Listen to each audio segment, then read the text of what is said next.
Yang zaman dulu. Kantor pos. Iya, lewat zaman dulu banget itu. Nah, menurut Anda sirkulasi pembayaran pembelian ini menunjukkan apa? Ada nggak yang bisa komentar? Kondisi apa seperti ini gitu? Atau Anda melihat masih ada nggak wesel hari ini? Sudah KKN semua belum? Sudah ya? Belum, Pak. Belum, Pak. Ada yang belum, Pak. Ada yang Belum, Pak. belum. Kalau Anda ke desa-desa kayak rumahnya si Yoga misalnya, siapa lagi yang di desa-desa ini? Nah, ada ATM nggak? Ada Pak, tapi Ada ya? ATM itu yang di apa sih Link gitu BUMDes ya? Di rumah-rumah. BRI Link. Oh, Iya. BRI, pakai handphone. Ya. Astagfirullah. Ya. Belum ada ya ATM konvensional gitu ya. Adanya ATM BRI Link dan lain-lain gitu ya. ATM ini. ATM ini. Nah, melihat kondisi seperti ini apa? Anda ada nggak yang mau komentar? Apa sih hubungannya dengan hukum teknologi yang kita hari ini pelajari? Gitu?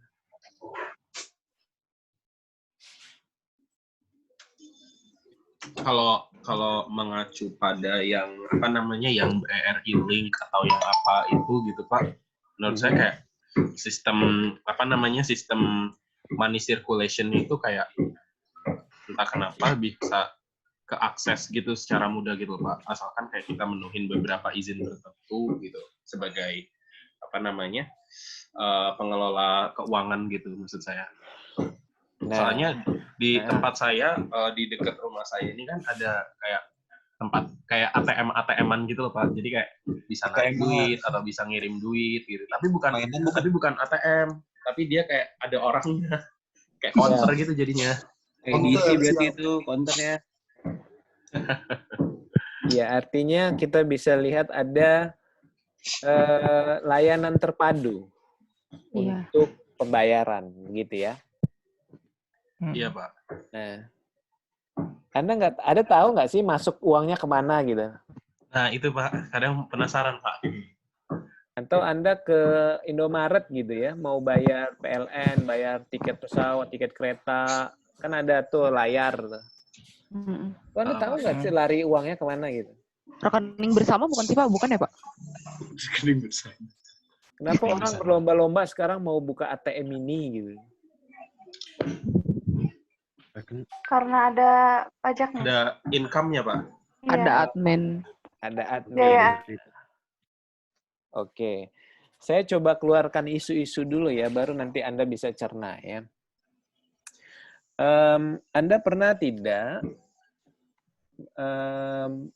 melihat kartu ATM Anda itu di belakangnya ada tulisan Visa, Mastercard, Iya Pak, pernah Pak. Sirus, ATM bersama, apa lagi? GPN. Ada ya? Udah, Mastercard. Nah, tahu nggak sih Mastercard itu apa, Visa itu apa, Sirus itu apa, ATM bersama itu apa?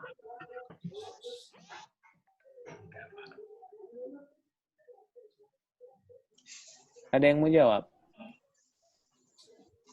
Enggak Pak, belum Pak. Pernah buka nggak di internetnya? Pernah cek nggak? Visa, official website of Visa gitu ya. Bukan visa izin tinggal ya. Ya Pak. Iya Pak.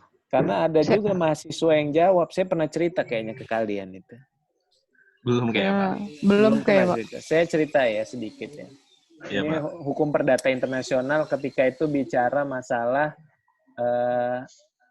kedutaan besar Republik Indonesia. Iya Pak. Jadi untuk mengunjungi negara itu kita perlu apa? Identitas internasional sama izin tinggal. Ya. Identitas internasional kan paspor. Izin tinggal itu apa? Visa ya. Bisa. Nah, saya tanya, apa pengertian visa? Dan yang membuat saya surprise itu ada yang bilang bahwa visa itu yang ada di balik ATM. Oh, itu di kelas Oke. saya dulu kayaknya, Pak. Di kelas Mun siapa itu? Saya dulu itu, Pak. Kayaknya. Nah, Ya, iya sih. betul ada nggak dua. Iya salah. benar, iya. But it's not the context gitu loh. Itu bukan konteksnya itu gitu. Satu bisnis internasional atau ekonomi, satunya bicara private law gitu. Nah, jadi kita harus tahu dulu nih. Jadi orang-orang HI itu kalau ditanya itu nggak tahu, waduh udah gerok. Visa itu bank bukan, Mastercard itu bank bukan, perbankan bukan. Atau dia modelnya sama kayak Topet, Lazada, dan Bukalapak dan lain-lain. Google katanya Visa jaringan kartu kredit, Pak. Asal Amerika. Nah, udah buka website. Buka di Kompas. Buka di Kompas. Nah, kira-kira apa jadi menurut Anda? Dengan banyaknya kondisi-kondisi seperti itu. Coba. Kalau Anda searching Google hari ini bicara money circulations, wah itu Anda pening sendiri bacanya.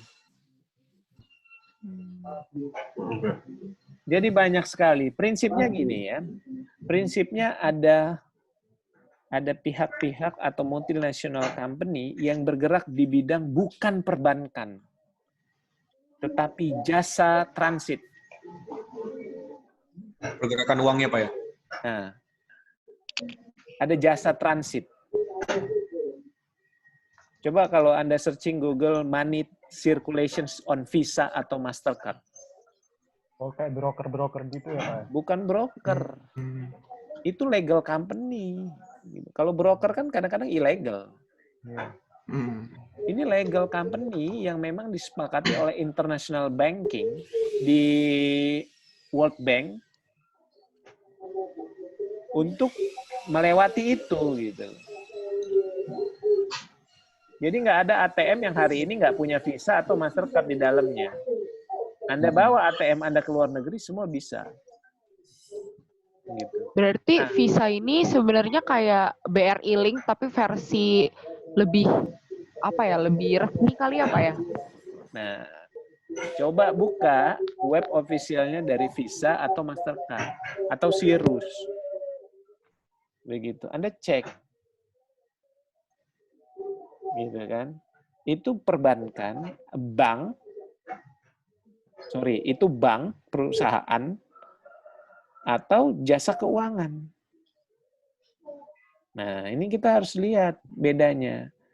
Antara bank sama jasa keuangan beda. Di Indonesia kan beda. Jasa keuangan itu koperasi, asuransi, perusahaan investasi, apalagi banyak sekali. Kalau bank, kerucut dia satu. Pak, Nah. itu tadi yang saya cari, ya jadi Visa, Mastercard, Union itu perusahaan, company, provider, kartu kredit gitu, Pak. Terus? Ya udah, Pak. Nah, jadi dia apa? Perusahaan. Perusahaan bergerak di bidang? Keuangan. Ini. Digital payments, Pak. Jasa digital payment. keuangan. Jadi dia bukan Bank. Bukan bank. bank. Iya ya. Jadi kondisi-kondisi ini Anda harus paham. Jadi money circulations itu harus melewati pihak ketiga. Iya. Itu perusahaan. Kalau Anda mau transfer ke luar negeri, yang harus verifikasi siapa? Yang mau transfer ya?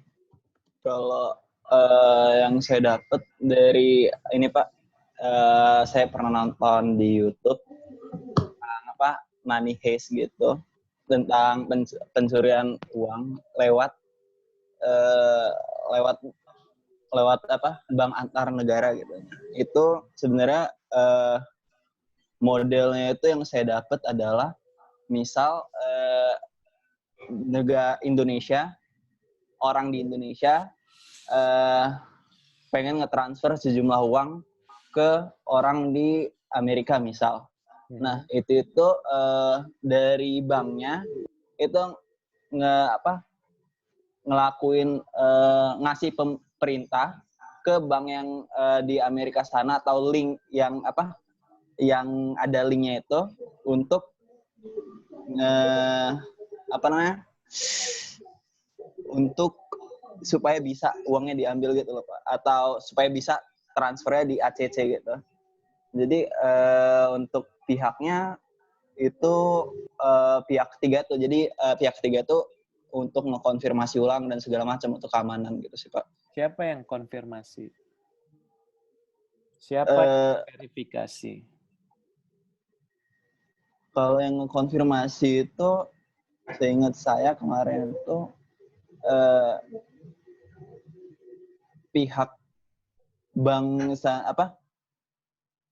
jadi yang nge-linknya ini pihak ketiga ini adalah ngasih perintah gitu. Nah, terus pihak kedua itu ngekonfirmasi ulang lagi ke pihak pertama gitu Pak. Kalau nggak salah seperti itu yang saya dapat sih Pak kemarin. Ya. Sort of seperti itu. Siapa yang mau nulis skripsi tentang ini? Menarik loh. Jadi tentang sirkulasi dana menurut international regulasi apa gitu. Nanti kita cari di World Bank. Yang wajib verifikasi adalah Bank Indonesia untuk Indonesia dan negara di mana tujuan rekening itu berada. Tapi ada pihak ketiga sebagai additional verifications company. Siapa itu? Nah itu, penyedia jasa keuangan pihak ketiga. Visa atau Mastercard itu ya Pak? Visa, Mastercard, ataupun ada lembaga-lembaga lain. Oh. Western Union, PayPal, apa lagi? Kalau di Jepang itu ada perusahaan namanya, saya lupa. Jadi dia ada perusahaan yang memang bertugas untuk verifikasi rekening. Jadi dia ngejual data, dia kirim ke Bank Indonesia, benar nggak nih rekeningnya di Indonesia? Oh betul, berarti memang valid. Gitu. Nah ada beberapa step yang harus memang di ACC. Artinya harus kita verified semanual. Phone number kah, email kah, gitu. Atau kita harus install aplikasinya kah, begitu. Itu kan yang diwajibkan oleh Western Union ya. Namanya siapa, identitasnya apa, dan lain-lain. Gitu. Nah, nomor rekening Western Union, kita harus punya akun dan lain-lain. Pajaknya berapa? Bersaing. Bunganya berapa? Bersaing. Jadi kalau Anda lihat BNI Kurs, BNI Mandiri, BNI, BCA, bersaing. Nah, itu bank. Ada jasa keuangan yang lain juga yang bisa dipakai. Tapi Western Union saya nggak tahu sekarang meredup. Gitu loh. Saya nggak lihat lagi cabang-cabangnya di mana di sini gitu ya. Udah nggak kelihatan. Kalau dulu banyak sekali. Gitu. Dan kalau Anda ikut conference, ditanya SWIFT code. SWIFT, SWIFT. Kode banknya apa? Nah, itu international code. Siapa yang nyusun international code? Nah, saya nggak jawab semuanya. Cari kalau mau skripsi. Ini bagus nih, saya cari isu lagi nih buat rekan-rekan. Kok sampai ada sih transfer yang salah gitu, atau ada sampai kebobolan data bank, alur sirkulasi dananya seperti apa ya? Nah, kalau di Undang-Undang PPATK di atas 500 juta harus lapor. Ya kan? Belum pernah ya transfer segitu ya? Belum, Pak. Belum. Lihat duitnya cuma pernah, Pak. Fisiknya aja belum tahu Pak kayak gimana. Nah, ya ini saya tugasnya harus memanasi-manasi kalian gitu loh. Bagaimana lihat tuh duit gitu. Nah, jadi ini isu yang saya lempar buat Anda untuk Anda cari problemnya apa yang Anda nggak tahu sih dari sirkulasi ini. Tapi kalau Anda tahu, wah menyakitkan sekali gitu ya. Tetapi ada lagi orang ekonomi, wah saya harus buat nih perusahaan yang begini. Gabungan antara apa? Teknologi, aturan, ekonomi. Kan begitu. Ada pajaknya juga. Pajaknya bank sama pajaknya jasa keuangan pihak ketiga beda. Asuransi contohnya, nggak segede bank. Pajak apa yang dikenakan? Macem-macem. Gitu, main saham nggak banknya, usaha kredit mikro makro tidak. Gitu. Kita lihat, ada pajak sendiri. Nah, jadi hukum internasional itu nggak cuma satu side aja yang kita lihat, tapi all side. Jadi kita itu bukan lagi segi 3, segi 4, segi 5, segi 6, segi 8. Kita itu lingkaran. Harus melihat semua. Kalau Anda nggak paham di situ, wah sudah. Tetapi keuntungan kita apa? Jadi kalau ada teman-teman yang, Pak saya susah cari judul, Pak balik ke sini, Pak saya nggak bisa. Aduh, Anda terlalu sempit melihat dunia ini. Gitu. Ya, mainnya kurang jauh. Buset. Main itu artinya berselancar di buku, di jurnal, di internet. Tuh baca. Jadi masalah itu bukan cuma pidana konvensional, perdata konvensional, hukum perang, ekonomi. Well, banyak banget gitu loh.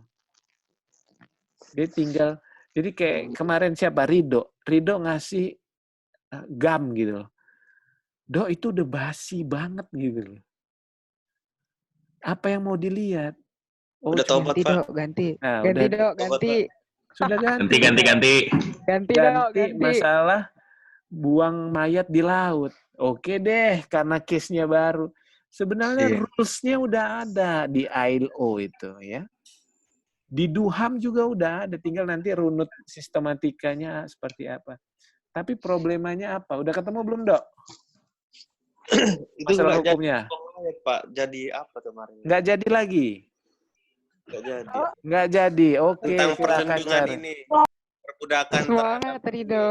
Modern. Perbudakan modern. Ya, upaya ILO dalam mengatasi perbudakan modern terhadap pelaut perikanan. Case tadinya apa? Itu buang mayat. Ya, bisa juga itu. Terus ada juga yang jam kerja nggak ini, Pak. Nggak sesuai sama gaji. Well, terus kalau kasih minum air laut. Ya, air laut disuling. Saya pikir ya buat rekan-rekan, Anda bukannya nggak bisa, Anda kurang banyak baca. Baru ngelihat, wah ini judul bagus nih, ambil, langsung tulis gitu. Nggak apa-apa, bagus. Tapi lebih spesifikasinya lebih spesifik itu lebih bagus ya. Nggak apa-apa buang mayat di laut. Masalah hukumnya apa? Tanggung jawab negara.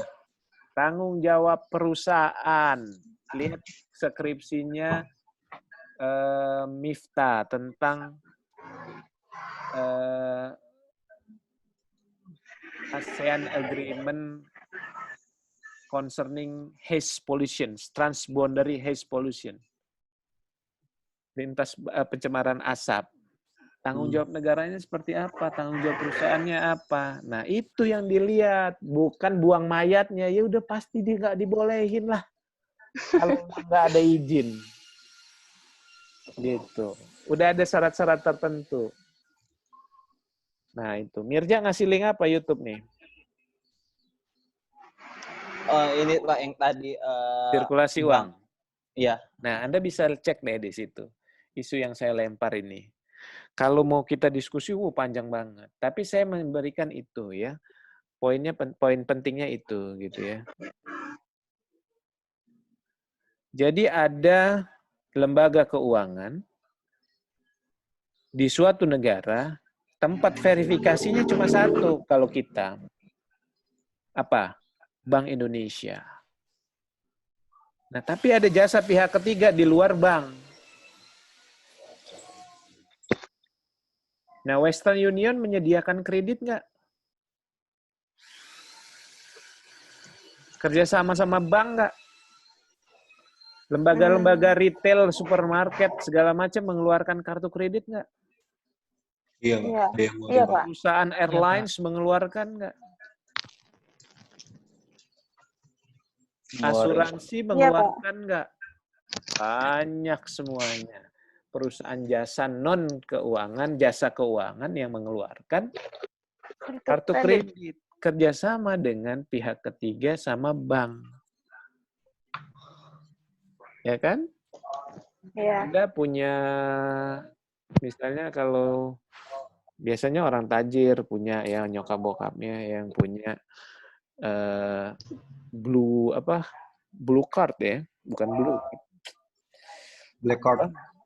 Black card, Pak. Bukan, kartu pesawat tuh apa? Mileage ya. Mileage card ya.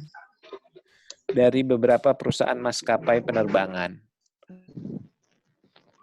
Banyak sekali yang memang itu digunakan sebagai money card, e-money-nya.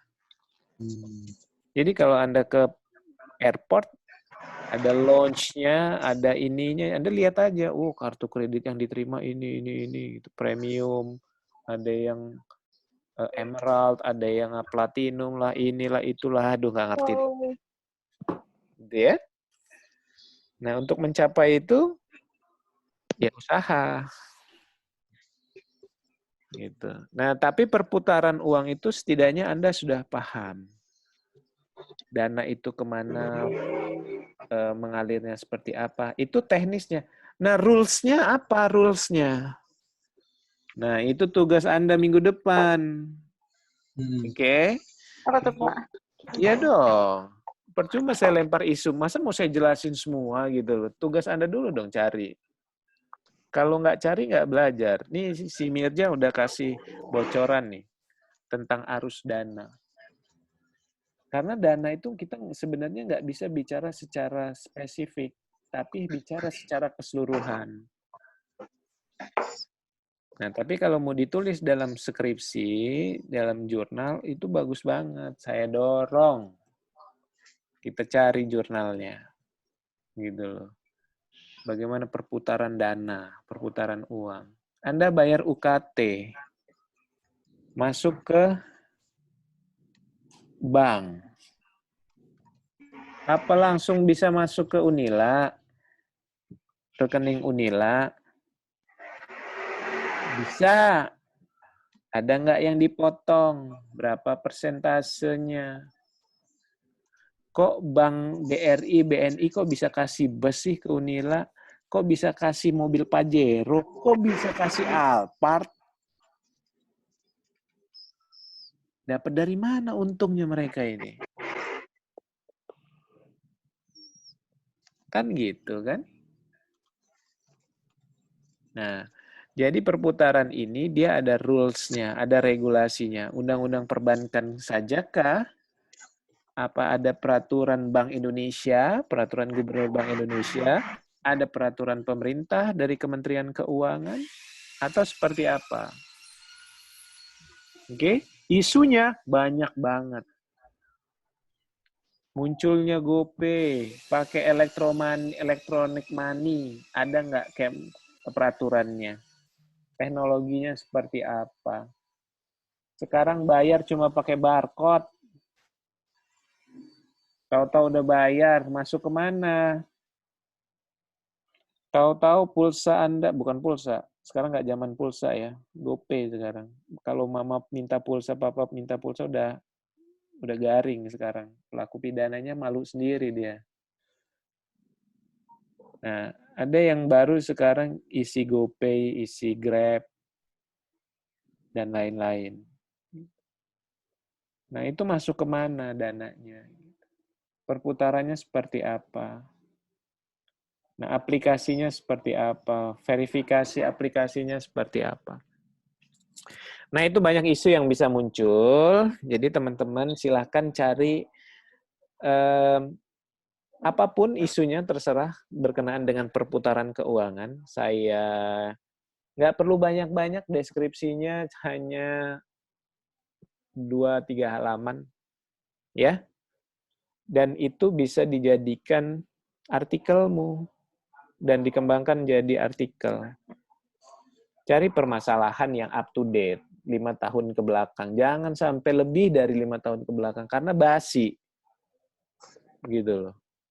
Teknologi bicara 5 tahun yang lalu Anda masih SMA. Model apa sekarang? BBM masih ya kalian SMA? Masih, Pak. Masih. Sekarang udah nggak ada lagi. Gitu loh. Dulu Skype cuma Skype yang kita bisa bertatap muka secara online dan lain-lain. Hari ini kita punya aplikasi berbagai macam.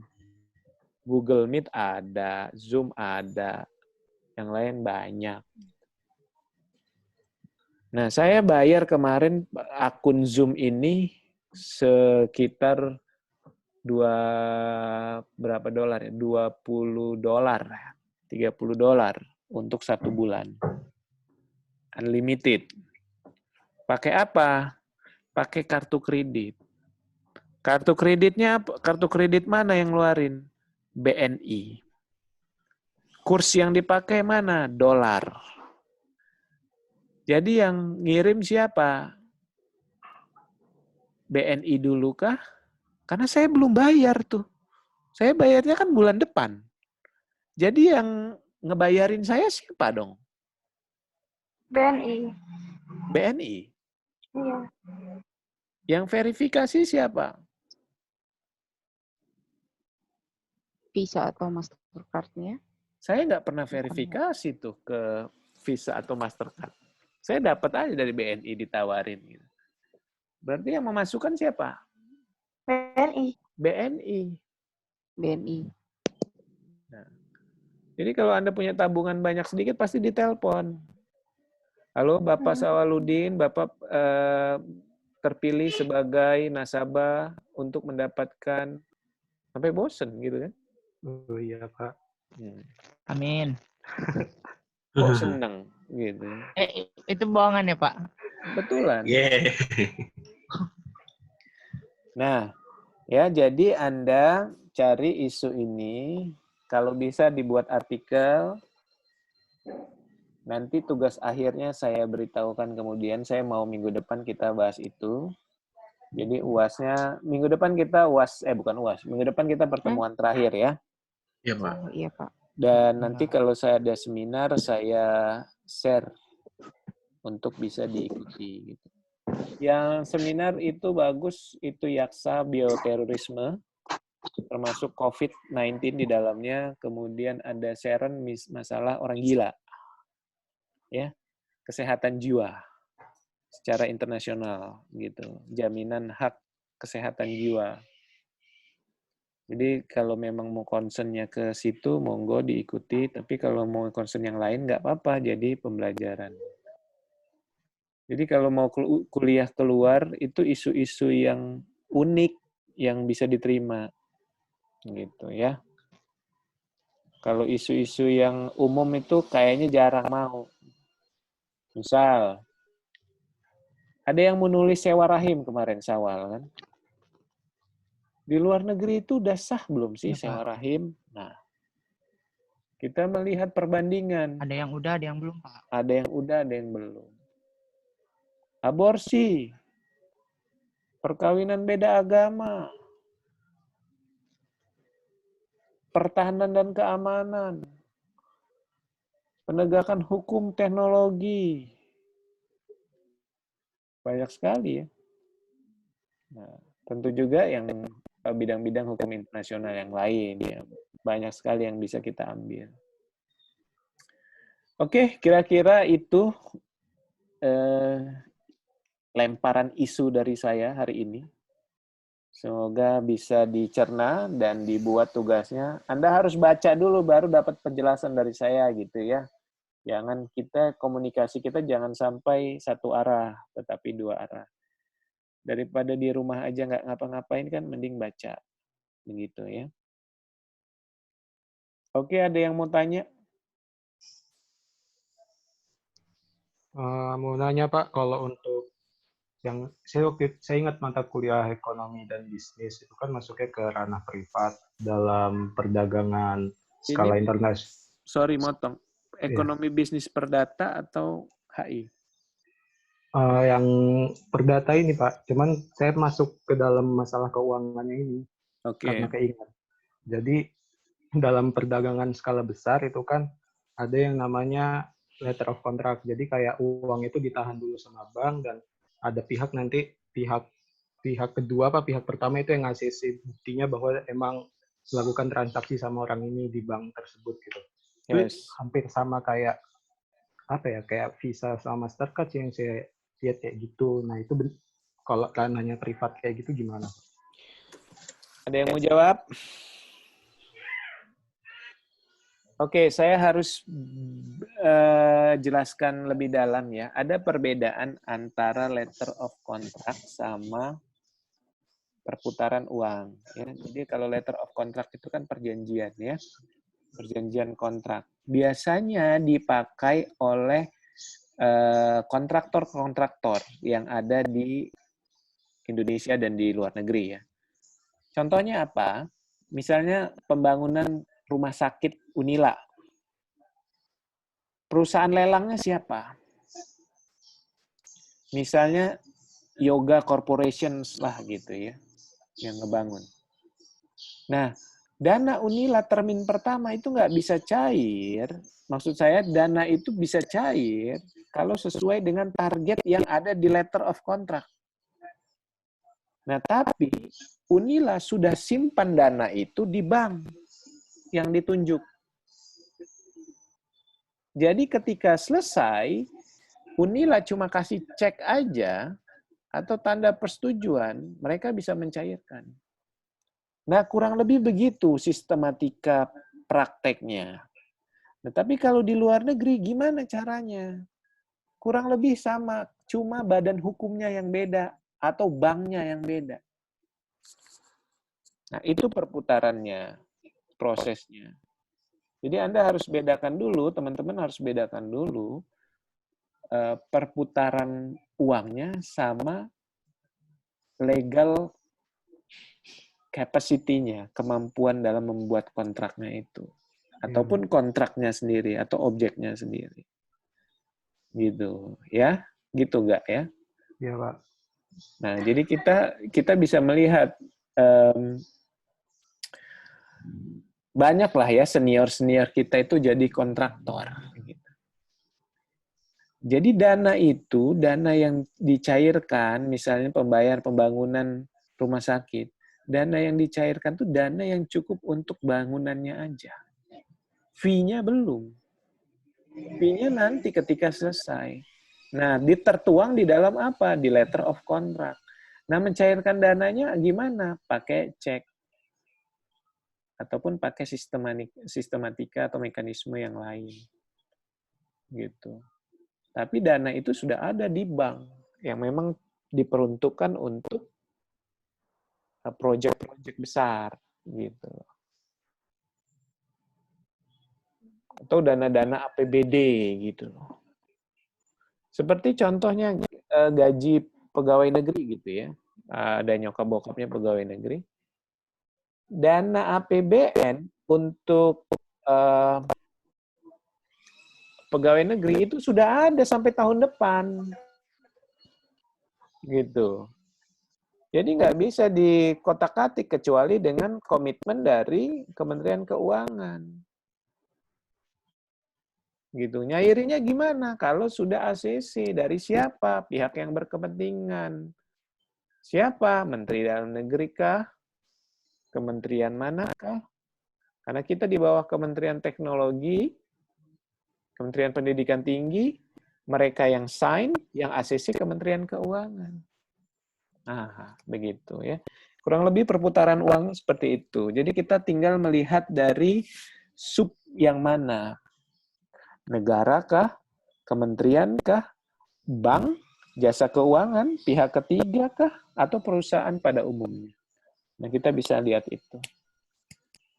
Nah, tapi yang perlu saya pahami, yang perlu saya tekankan kepada teman-teman, look at the regulation-nya. Lihat aturannya. Aturannya di mana? Kalau bank, aturannya di mana? Kalau perputaran dana e-commerce, di mana aturannya? Kalau perputaran dana pembayaran kredit, di mana aturannya? Pembayaran pembelian rangka pesawat, rangka kapal dari luar negeri, proyek luar negeri, di mana aturannya? Nggak jauh-jauh. Lihat kementeriannya, lihat perusahaannya, lihat subjeknya. Gitu ya. Kalau urusannya bank, lihat Bank Indonesia. Kalau misalnya keuangan e-commerce, lihat Kementerian Keuangan, lihat pajak, lihat lihat perusahaan multinasionalnya atau perusahaan nasionalnya. Gitu. Sekarang apa yang nggak ada di JDIH, ya? Semua aturan hukum ada, tinggal searching. Masalahnya mau nggak mencarinya. Kira-kira begitu, Om, Tante, begitu ya? Iya, Pak. Iya, Pak. Ada lagi yang mau tanya?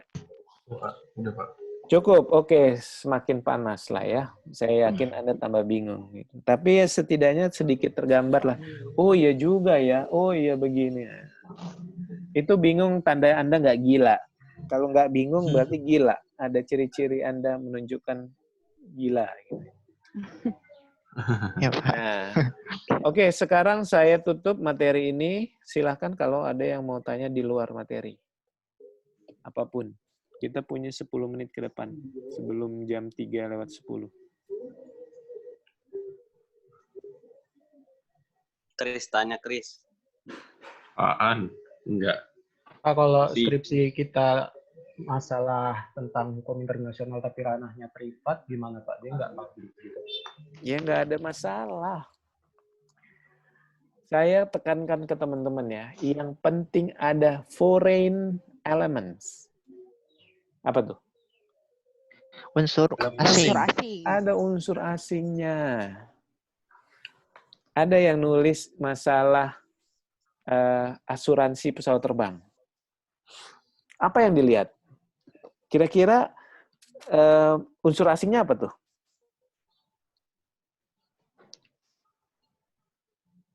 Kewarganegaraan pesawatnya bukan, Pak? Kewarganegaraan pesawat. Registrasi pesawat maksudnya. Iya. Karena pesawat nggak ada kewarganegaraan. Oh, iya itu mungkin itu, Pak. Nah, bisa jadi. Tapi semua pesawat yang yang mengudara di Indonesia harus ada nomor registrasinya. Dan ada izinnya. Kayak gitu. Tergantung registrasinya dari mana? Dari Singapura kah, Malaysia kah, Eropa kah, apakah? Nah, kemudian asuransi. Asuransi yang tanggung siapa? Asuransi Indonesia apa bukan? Apa asuransi luar? Asuransi di Indonesia hanya 10% yang bicara pesawat terbang. Rangkanya ya, rangka. Bukan jiwa. Kalau jiwa beda lagi. Ini kita bicara rangka, kayak mobil. Asuransi mobil. Kan kita bicara rangka mesin dan lain-lain. Nah, ada lagi skripsi masalah kesehatan jiwa. Apa foreign elemennya? Foreign elemennya convention, perjanjian internasional. Dan prakteknya seperti apa? Indonesia sudah ratified belum? Sudah implemented belum? Nah, ada lagi skripsi masalah data pribadi anak. Unsur asingnya apa? Convention, guidance, soft law dari asing. Indonesia sudah harmonisasi belum? Nah, gitu. Kemudian ada lagi Masalah private. Kim Jong-il yang dibunuh. Kim Jong-nam apa Kim Jong-il ya? Yang dibunuh Kim Jong-nam, Pak. Yang di Malaysia. Kim Jong-nam, Pak. Kim Jong-nam. Pelakunya orang Indo. dan Vietnam. Iya. Iya. Domisilinya Malaysia. As a workers. Ya kan? Enggak. Iya. Kim Jong-nam kewarganegaraan Korea. Korea Utara. Cina. Bisa ditarik nggak sebagai skripsi? Kemudian ada kasusnya Archandra Tahar. Punya double citizenship. Kewarganegaraan ganda. Di Indonesia nggak bisa. Lihat dari mana undang-undang kewarganegaraannya. Bisa nggak jadi skripsi? Bisa. Apa unsur asingnya? Paspor Amerika. Nah, jadi kita harus rigid ya melihat sebuah permasalahan. Harus cari unsur asingnya. Kayak kemarin yang kasih judul siapa lagi ya? Si Charlie, masalah apa Charlie itu kemarin tuh? Yang apa, Pak? Kamu kasih ke saya apa itu? Masalah apa? Itu kemarin draft artikel, Pak, bukan skripsi. Iya, apa kemarin judulnya itu? Ini tentang bocornya data, Pak. Data pribadi. Oh, bocornya data pribadi Tokopedia. Bocornya ke siapa? Ke web, Pak. Webnya kita Dark web gitu. Dark web itu kan sebenarnya kita bisa cari. Ada aplikasi Whois di Pandi. Siapa dia? Aplikasi Whois. Di internasional ada nggak aplikasi itu? Nah, buat nyari itu ya, Pak. Nah, kalau kita mencari website dan kemudian tidak ketemu dark website-nya, kemudian yurisdiksi yang dipakai apa? Unsur asingnya apa? Foreign element-nya. Pelakunya nggak ketahuan di negara mana. Nah, yurisdiksi yang berlaku yang mana jadi? Di Undang-Undang ITE ada nggak? Di Undang-Undang PDP ada nggak? Di RUU PDP? Atau di Peraturan Kominfo ada nggak? Nah, itu maksud saya yang jadi foreign elements-nya. Jadi isu-isu nasional pun nggak jadi problem untuk ditulis jadi sebuah artikel atau skripsi ya. Gampang gitu. Nah, Anda cuma belum punya banyak pengalaman untuk menganalisa. Pala kita ini sampai botak karena menganalisa sebuah permasalahan. Ya, Pak. Nah, jadi kalau teman-teman mau berharap SKS, sistem kebut semalam, no, kita nggak bisa. Sama kayak main PS. Anda mau jago main PES itu dalam sehari, nggak bisa. Karena apa? Tangan Anda belum biasa. Kalau tangan Anda udah biasa, jago. Masalahnya tangan Anda belum biasa. Sama kayak otak. Otak disuruh ngebaca, suruh nganalisa, nyari ngerangka pemikiran. Si Dimas itu, sampai semester berapa sekarang, Mas? Mana Dimas? Tidur? Hai, Pak. Semester berapa saya, Pak? Sekarang 6.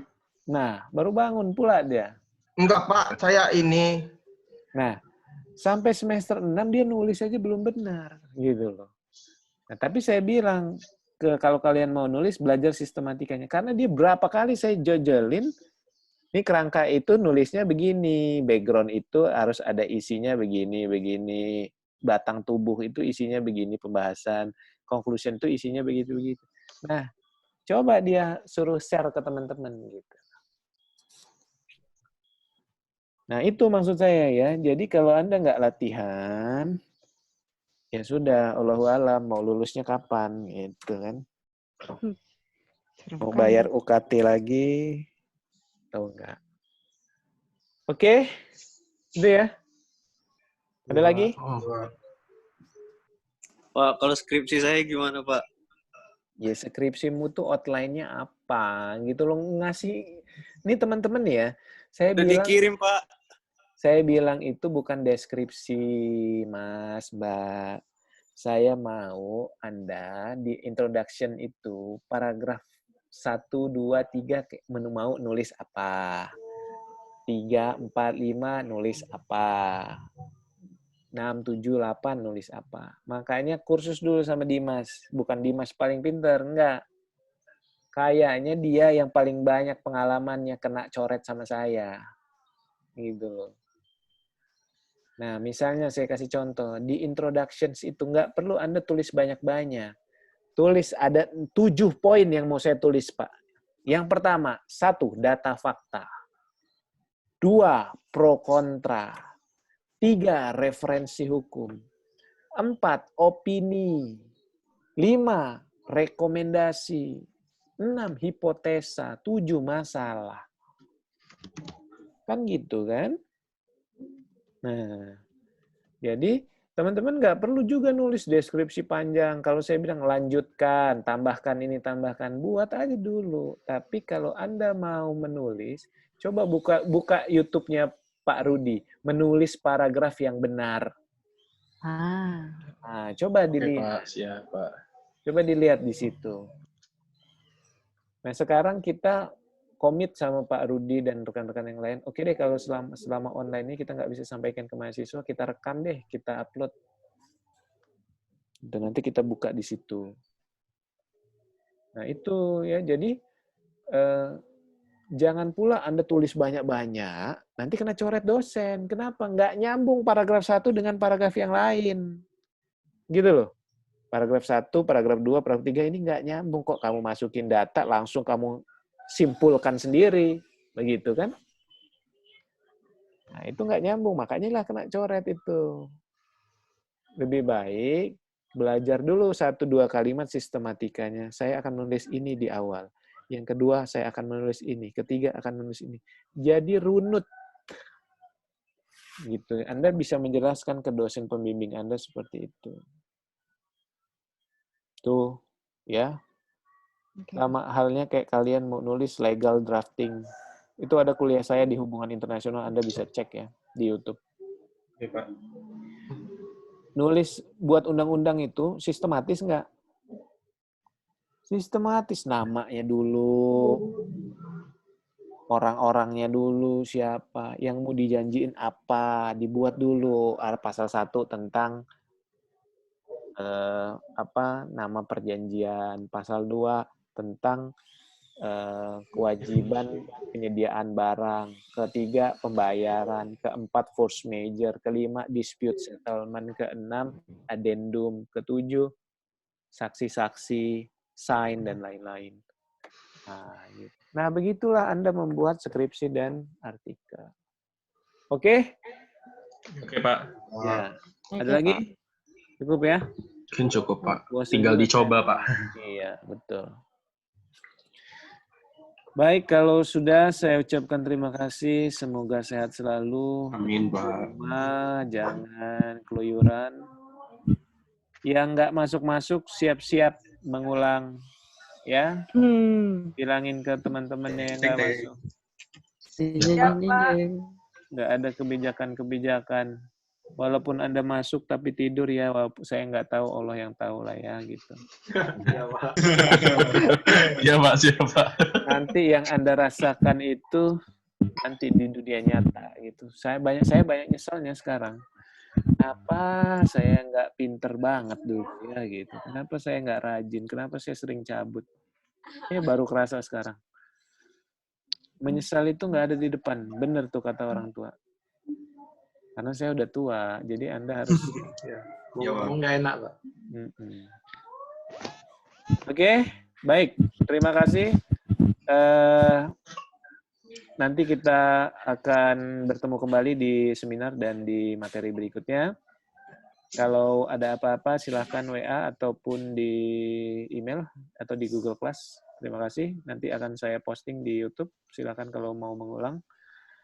Terima kasih. Saya akhiri. Bila taufiq wal hidayah. Wassalamualaikum warahmatullahi wabarakatuh. Waalaikumsalam warahmatullahi wabarakatuh. Makasih, Pak. Makasih, Pak. Arigatou gozaimasu. Siapa yang jadi orang Jepang sih? Habis. Dadah.